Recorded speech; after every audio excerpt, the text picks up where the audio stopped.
عارف چودھری صاحب، یہی نکتہ آپ کے پاس کہ کسی ملک کو پاکستان کے معاملات میں مداخلت کا حق نہیں ہے، لیکن وہاں کانگریس والے خط لکھ رہے ہیں، 60-70 لوگوں نے خط لکھا. آج بھی شیلا جیکسن لی کی سٹیٹمنٹ آئی ہوئی تھی، دوسرے کانگریس مین بول رہے ہیں. تو کیا پھر یہ طریقہ پاکستان پر پابندیاں لگوانے کی طرف جا رہا ہے؟ میں بہت شکریہ ادا کرتا ہوں آپ کا جو سوال تھا وہ اس میں مجھے یہ بات کہیں نظر نہیں آئی، کہیں سنائی نہیں دی کہ آپ نے یہ کہا ہو کہ جی وہ کیا کہہ رہے ہیں اور کیا نہیں کہہ رہے. بات یہ ہے اس وقت دو بڑی امپورٹنٹ چیزیں ہیں. ایک تو یہ ہے کہ اس واقعے کو ہم اسی طرح جو حکومت کا اور پی ڈی ایم کا موقف ہے اسی طرح مان لیں اور اسے سیکروسینٹ ٹروتھ سمجھ کے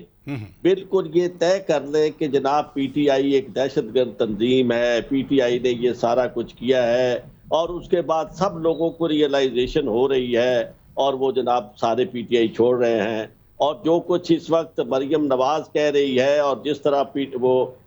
دھمکیاں دے رہے ہیں، فضل الرحمان صاحب جو جج صاحب چیف جسٹس کو کہہ رہے ہیں اور کہہ رہے ہیں کہ 2-3 جج نہ رہیں، یہ اڑا دیے جائیں تو کیا فرق پڑتا ہے. یہ ساری باتیں اگر ہم اس طرح تسلیم کر لیں تو پھر یقیناً ہم بڑے محب وطن ہیں. اور ایسی حب الوطنی کے لیے بنیادی طور پر یہ ایک ہی بات ہے جو وہ کسی نے کہا تھا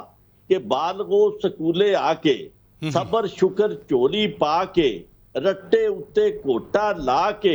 ایہو سبق پڑھی چلو، الف نال امن امن، چے نال چپ چپ،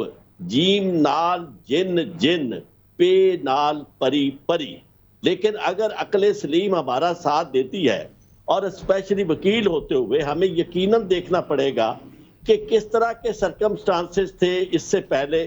کہ جن حالات میں یہ واقعات ہوئے، اور کیا ان واقعات کو بطور وکیل کے قانون کے ایک طالب علم کے میں بالکل اسی طرح تسلیم کر لوں کہ یہ جو جس طرح پی ڈی ایم کا موقف ہے، یا میں بالکل اس پہلو کے اوپر بھی چاہوں اور مطالبہ کروں کہ جناب تفتیش ہونی چاہیے کہ اس کا بینیفیشری کون ہے اور کون یہ کوشش کر رہا تھا کہ ایسی صورتحال پیدا کر دی جائے کہ جس کے نتیجے میں ان پر پابندی لگائی جائے. اور اس پابندی کے لیے درمیان میں جو ان کی حکومتیں موجود تھیں وہ بالکل خاموش تھی اور انہوں نے تمام راستے فراہم کیے. اور پھر اس کے باوجود بہت سارے ایسے لوگ تھے جو وردیوں میں بھی ملبوس تھے اور وہ وہاں توڑ پھوڑ بھی کر رہے تھے اور لوگوں کو وہ اکسا بھی رہے تھے. تو دونوں پہلوؤں کی تحقیق کے بعد یہ چودھری صاحب آپ نے بڑا اچھا سوال اٹھایا، لیکن چونکہ 9 مئی کے بعد یہ باتیں بہت ڈسکس ہو گئیں تو میں تو اس لیے اگلی بات پہ آ رہا تھا. ادھر رکیے گا.